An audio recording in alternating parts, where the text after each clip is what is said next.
Welcome back to another episode of The Walk and Talk, the podcast that enables me to come with you on your dog walk and share my most valuable insights and top training tips from more than a decade spent working as a multi-award winning dog trainer in the UK. And I'm very excited about this week's episode because I'm going to talk about a topic that is close to my heart for a couple of reasons. And I hadn't actually planned, just being frank with you, for this to be the topic of this week's episode, but I was guided by the universe in the sense that I just noticed that the main debate that seemed to be cropping up multiple times in my TikTok comments this week was all about crate training. And now my general overarching philosophy about crate training or reward-based training or any kind of category of dog training, to be honest with you, is that you are all quite welcome to train your dogs however you want. Your dogs can sleep wherever you want them to sleep, and they can perform any and all of the behaviors that make you happy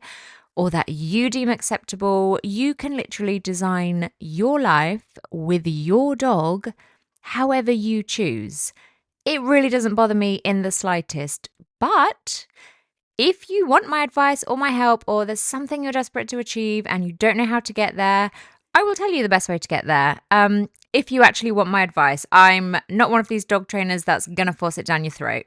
If you don't want my advice, you can feel free to go elsewhere and get different advice, or you can just do absolutely nothing and keep getting what you always got, right?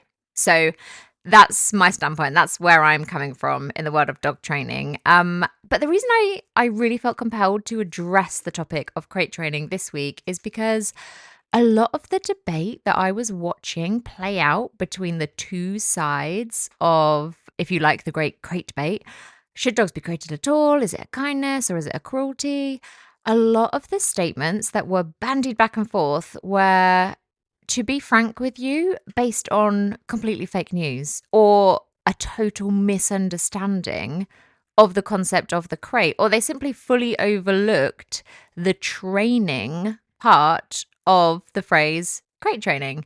So I would love to do a deep dive into crate training today, debunk a few myths, solve a few problems, and actually reveal the full and honest, 100% honest scope of how I approach crate training with my own dogs and the lifespan of the crate in my house. Because the more I watch this topic play itself out amongst trainers and owners of opposing standpoints, the more I've come to realize that I don't think there are many people at all who actually come at crate training the way I do. And I genuinely think that once you hear my approach, well, maybe I'm just being really arrogant here. Maybe you'll just get to the end of this episode and you just think I'm a dick. I don't know. But I heartily pray that when you do listen to how I do it, you will think, bloody hell, that makes perfect sense, actually. And why on earth don't we just all do it like that? Okay, so let's get into it. The very first thing I have to address, because this particular comment was made a few times actually by a few different people, or maybe one person with many accounts who doesn't have much to do. I don't know. And it did make me laugh at first. And usually I never really reply to troll-like comments or people who just clearly don't want what I'm offering, right? I don't have a lot of spare time to offer input if the person I'm offering it to doesn't value it anyway. I'd rather get back to the people who are actually paying me. Do you know what I mean? But like I said, multiple people made this comment, so I've got to address it. And the comment was this, and this was on a really old crate training video of mine, okay? Would you put your baby in one? And it made me laugh because, and hear me out before you call social services, okay?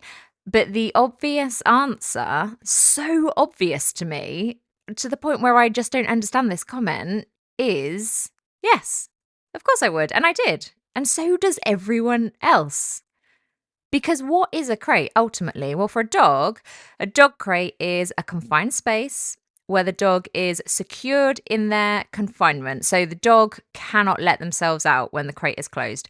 We choose to put them in the crate, and we choose when to release them from the crate. And inside that crate is all the room they need to fully extend, rotate, rest, and stretch their bodies, but not much more than that. as well as, the provision of a comfortable resting surface. Maybe it's a mat, some blankets, or maybe you've just whacked the full dog bed in there, or a memory foam pad, or like whatever you have provided for your dog to sleep comfortably on is also in their crate, right? So, thinking back to my kids being babies when they were tiny babies for the first 12 weeks or so, whatever it was a long time ago now, they slept in a Moses basket, a tiny crib that provided all the space they needed for their body, but no more, and prevented them from rolling out or falling out or in any way removing themselves from that space.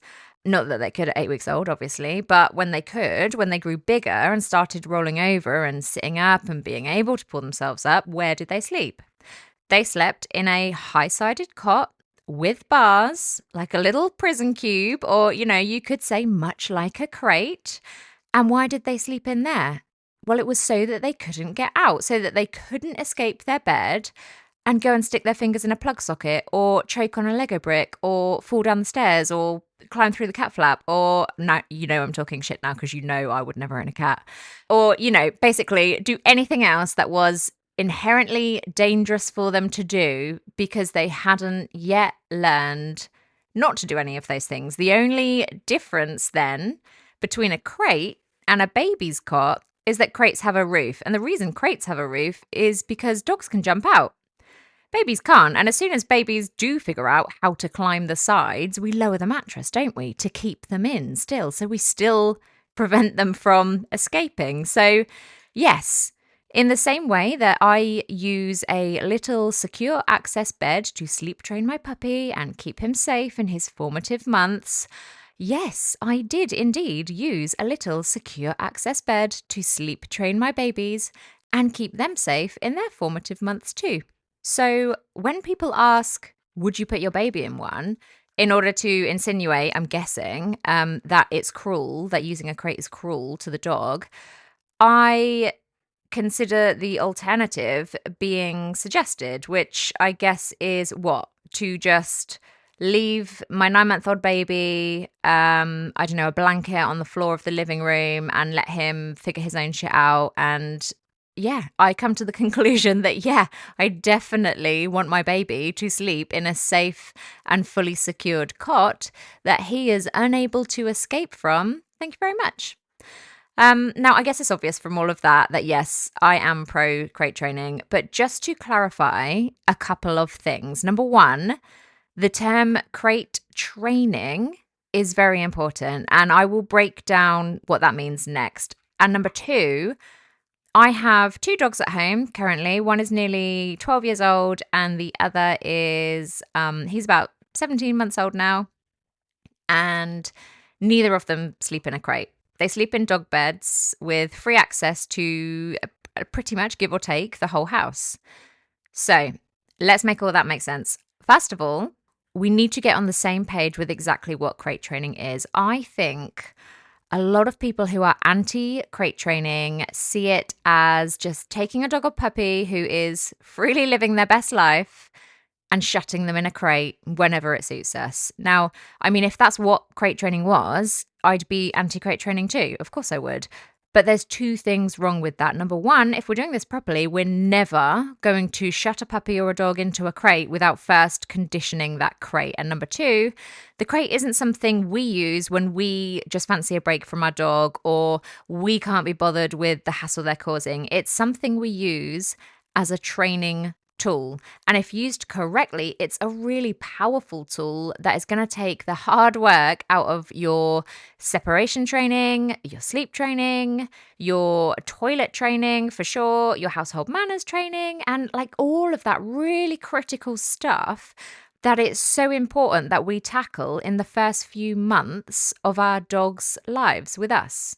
So, what is crate conditioning? Well, it's basically the opposite, the complete opposite of the just shut them in there until they stop crying approach, which you may well have, been recommended by your breeder.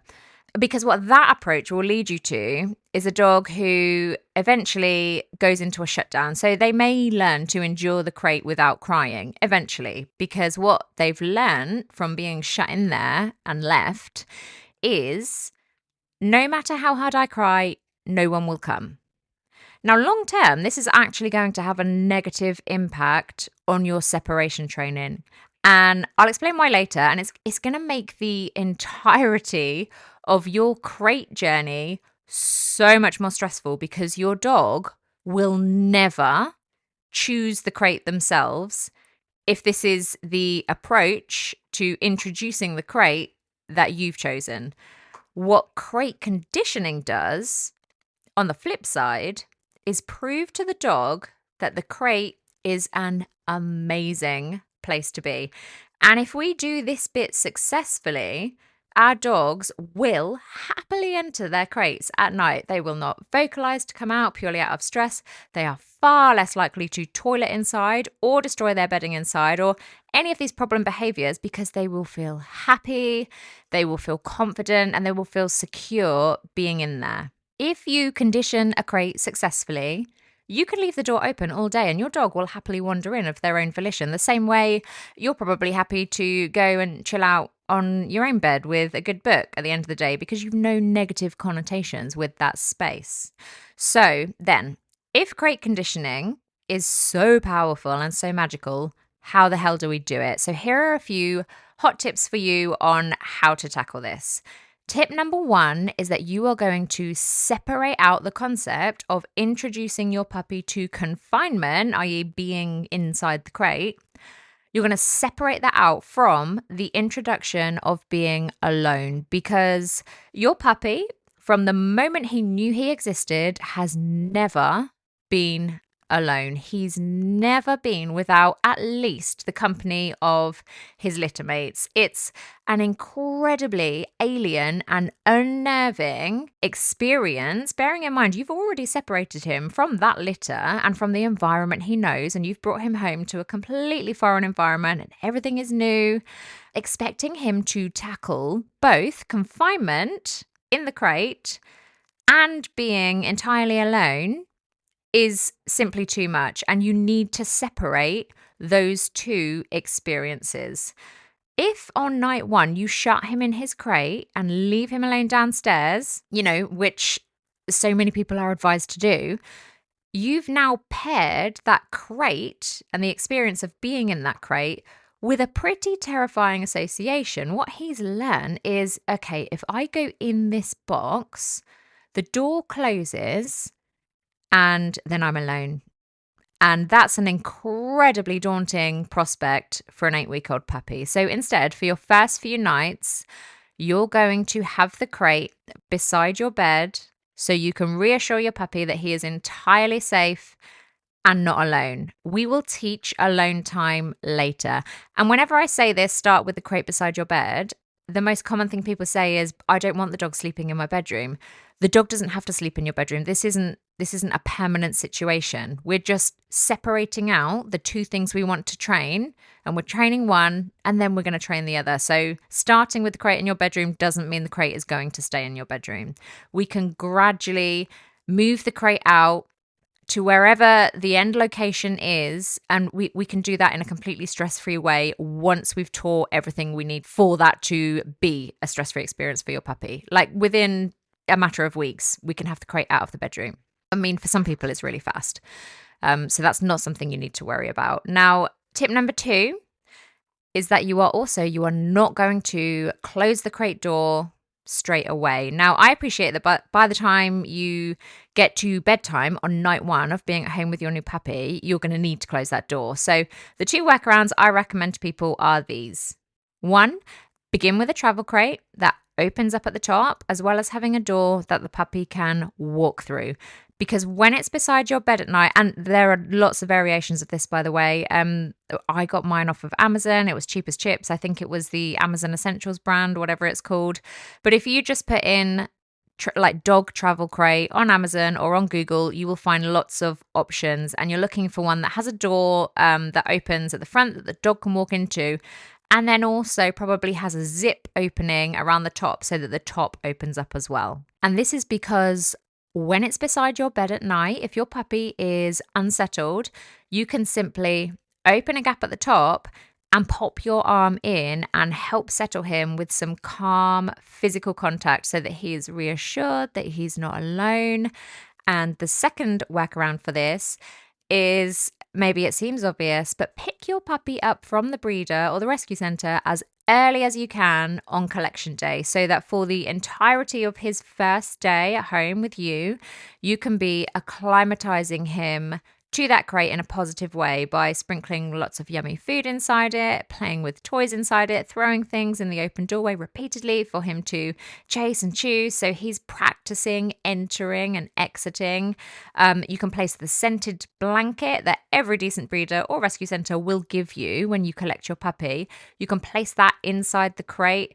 You can deliver his meals inside it, all of those good things, so that by the time bedtime rolls around, he's as familiar as he possibly can be with that space, and he only has good feelings about it. Now, when it comes to closing the door, we're going to turn this part of crate training into a game. And luckily, because puppies actually require an enormous amount of sleep per day when they first come home, it's very likely that eventually, if you time this game right, your puppy will fall asleep inside the crate anyway. So what you're going to do is, first of all, just practice touching the door when your puppy is inside the crate and then giving them a treat. And if they step out, that's fine. We're not going to force them back in. We're going to let them. But every time they do go back in and investigate, and maybe you might want to, throw a treat in there just to lure them into doing that, we're going to deliver another treat inside the crate. We're going to pop the treat on the bed. We're not going to, hand feed it to the dog's mouth because we want to build that association with the space, not with us. And if they step out at any point, which they're fully welcome to do, the treats just stop. Now, over a few mini sessions throughout the day, your puppy might figure out this game and start simply staying in the crate. If they do, the treats will keep coming and we'll just start fiddling with the door in between treats. And then we might push it closed and pull it open before the next treat, and so on until we're working up to the door being closed for a full minute or two and the puppy is happily sitting inside because they know this means a treat is coming. It doesn't mean anything else. It doesn't mean they're going to get left. It doesn't mean they're trapped. It just means another treat's coming.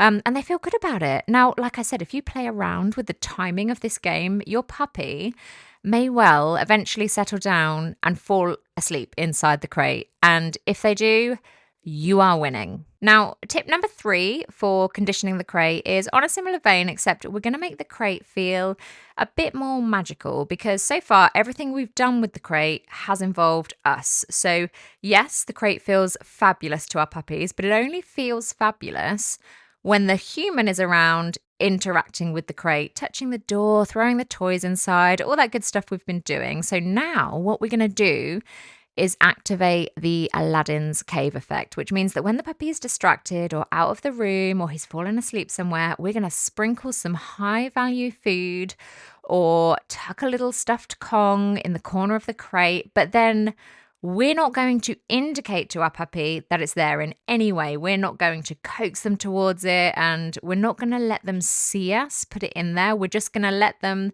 discover it on their own terms, in their own time, without our engagement at all. And this is really powerful. This makes the crate itself a super positive space because, wow, even without the human being, amazing things just show up here unpredictably at any given moment. And this takes the crate from being somewhere that's fun to engage with as an activity with the human to somewhere that actually is likely the best place to go and hang out by myself as a puppy, because you never know when the magic is going to happen and the jackpot is going to appear. So I think you get the idea now, or I hope you're starting to get the idea of the difference between positively conditioning a crate and simply shutting a puppy in a box. It's something we do intentionally and consistently and gradually for best results. And if you go to my TikTok page at Listen Dog Training, you'll find a full playlist of demos of these crate training games and exercises that I work through with my own puppy for you to practice at home with yours. So, if my dogs don't sleep in crates now, which I told you at the top of this episode, why did I even bother with all this? Well, like I mentioned earlier, there's a lot we need to teach our puppies in their first few months of life. And I consider the crate to be such a valuable training tool in the teaching of a lot of these things. One of these things is toilet training. Now, a puppy left to their own devices at night, like a puppy shut in the kitchen with newspaper, is likely to toilet in the night. And if they do, they've begun the habit of toileting inside your house when the need arises. This is not a habit we want to allow if we can help it. Now, of course, accidents will happen. Of course they will. But it's a lot more consistent for a puppy to learn that the rule is we never toilet in the house from day one, rather than learn we never toilet in the house. Oh, except at nighttime when I shut you in the kitchen for 8 hours and then it's cool, you can toilet. Instead, the fastest way to crack your toilet training, even though it's trickier for the first few weeks, and yes, you might be tired, is simply to crate your puppy beside your bed at night, like I've already mentioned, because your puppy will not want to soil their bed if they can help it. And then you set an alarm a couple of times in the night to release your puppy from the crate. You carry them to an outside space so there's no opportunity for an accident to happen on their way to the back door. You pop them down to toilet and then you carry them back again. Over those first couple of weeks, you can gradually lengthen the time between those toilet breaks until they're entirely phased out. And hey presto, your puppy is nighttime toilet trained and your daytime toilet training will be so much easier because there's no confusion about where we toilet. You're banking all those successes in the garden and minimizing the rehearsal of any inside the house mistakes. One thing I will highlight here though is don't simply wait for your puppy to cry to come out and respond to that. Definitely, absolutely set an alarm and release your puppy yourself so they never learn that actually crate crying is worthwhile. Your best foot forward is to set a generous nighttime toileting schedule at the beginning. That means your puppy need never resort to crying for freedom. And then just gradually pare this back as opposed to leaving the schedule up to your puppy, who may then decide that actually, yeah, they fancy coming out of the crate every hour on the hour. Thanks very much. That's lovely. Your puppy does not need to toilet every hour on the hour. You will probably notice that during the day, they may well be able to easily churn out a 3-hour nap without a pee break. So don't be fooled into thinking you need to be up all night catering to your puppy's permanent ensuite requests. So that's toilet training. What else is the crate a really useful tool for? Sleep training. I think it goes without saying the crate is going to help you establish both a healthy nighttime sleep routine and also help you reinforce all the daytime sleep your puppy needs as well, because an overtired puppy, trust me, is a harbinger of complete and utter chaos, which is no fun for any of you. When the time comes to gradually introduce separation training, the crate is a great way to do this too, especially if you've put the time into positively conditioning it. Your puppy now has a space that they associate with feeling safe and happy, and that's going to bolster them as you gradually introduce them to small episodes of separation and build these up over time. And it's also going to keep them safe from harming themselves in your absence or harming your home. Now, everything I've talked about so far explores the correct and positive use of crates. Unfortunately, it is true that crates can be misused. Crate training can be entirely misdelivered or simply not engaged with at all. And as a result, the crate can be an awful experience for some dogs. And like all things that have the ability to be misused, I know that crates are actually illegal in some countries. Same, because I don't want to ignore the fact that there are people in the world who will simply abuse the power that crating an animal affords them and will crate dogs for abhorrent amounts of time. For me personally, my puppies will be crated through the night, and then at the very beginning, they'll be crated for the odd hour that I cannot be home until they've graduated to having the freedom of the house, which is essentially just when I know they've learnt the calmness and confidence not to destructively chew anything or get themselves into anything unsafe in my absence. My youngest dog, Albie, is now 15 months old, and at night time, he sleeps where he pleases, to be quite frank with you, which is usually on the tiled hallway downstairs for some reason, despite there being a plethora of comfy dog beds in our house, because he sleeps through the night. He doesn't disturb us or vocalize to wake us up. He will not toilet indoors, and so everything the crate has enabled me to teach him has been taught. And so the crate for us has become redundant. And frankly, a little bit selfishly, I just don't want two massive dog crates taking up space in my home when I don't need them anymore. Both my dogs can be left home alone and they'll happily snooze the hours away without destroying anything or vocalizing or showing any signs of distress because, again, we've used the crate as a tool in that process and we've achieved everything we need to achieve with it. So, okay, to summarize this episode, can crating a dog be cruel? The answer is yes. If a crate is misused or abused or crate conditioning is skipped, it definitely has the potential to be a negative experience to a dog. But if we put the effort in to correctly condition the crate, well, in this instance, the crate can be an invaluable tool, in my opinion, for providing our dogs with a positive, safe, and comforting space that maximizes their ability to regulate their own stress levels when it comes to learning about potentially challenging aspects of life with human beings, like, sleeping through the night, toileting in the correct place, learning to be home alone. Not only does the crate speed up the learning of these things, but it makes it all so much easier for us humans to teach all of these things too, meaning we can all graduate out of the typical stresses of puppyhood sooner and just get on with the business of living our very best lives with our dogs, which is what we all want, right? So to wrap up, if you would like any more info or details on any of the things I've talked about in this podcast, as I mentioned, you can find a full crate training playlist on my TikTok page at Listen Dog Training, or you can go to my website and download my in-depth puppy training pack, which has every aspect of starting life right with your puppy fully covered with expert advice and detailed training schedules included. And I will leave a link to that in the episode description. The website is listendogtraining.com. So I really hope you found this episode useful. And if you did, I would be so grateful for a review, which costs you nothing but makes such a difference to me and the number of people I can reach with all this free advice, and hopefully the number of puppies who might enjoy a better start to life as a result as well. In the meantime, I will let you get back to your dog walk, and I will see you same time next week on The Walk and Talk.